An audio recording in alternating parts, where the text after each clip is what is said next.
লাজোর পড়াশোনা বনাম প্রেম, অনুভব না সুদেব। ছুকছুকে অনুভবের দরকার ছিল একটা সুযোগ, আর লাজোর পড়ার বাহানায় সেটা সে পেয়ে গেল। লাজো দেখিয়ে দিল কিভাবে সারাদিন মিছে বর সামলিয়েও আসল বর করার পরেও মাত্র 2 মাসে সারা বছরের পড়া কমপ্লিট করে পরীক্ষায় দুর্দান্ত রেজাল্ট করা যায়। কিন্তু এই সাফল্য দেখে তার মিছে বর মানে পরকীয়া প্রেমিকও সাপের 5 পা দেখে নিল। এবার মনে হচ্ছে সে লাজোকে লেখাপড়ার বাহানায় নিজের বাড়ি বা কলকাতায় নিয়ে আসতে চাইবে। গল্পে এমনভাবে দেখানো হচ্ছে যেন কলকাতা ছাড়া সারা পশ্চিমবঙ্গে আর কোনো ভালো কলেজ নেই।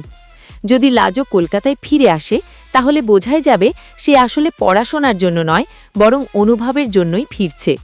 তবে দর্শকদের একাংশ মনে করছে লাজো যদি সুদেবের বাড়িতে থেকেই তার পরিবারের লোককে টাইট দিয়ে পড়াশোনা করে নিজের জায়গা তৈরি করে, তাহলে সেটাই হবে আসল জয়।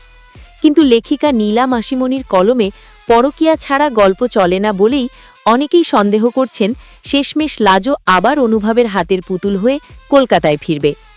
আপনার মতে লাজো কি সুদেবের বাড়িতে থেকে নিজের ক্যারিয়ার গড়বে, নাকি অনুভবের টানে আবার কলকাতায় ফিরবে? দেখুন কোণে দেখা আলো, সোম থেকে শুক্র রাত 9:30টায় শুধুমাত্র জি বাংলায়। আর এই রকম সমস্ত আপডেট সবার আগে পেতে অবশ্যই আমাদের চ্যানেলটি সাবস্ক্রাইব করে নিও।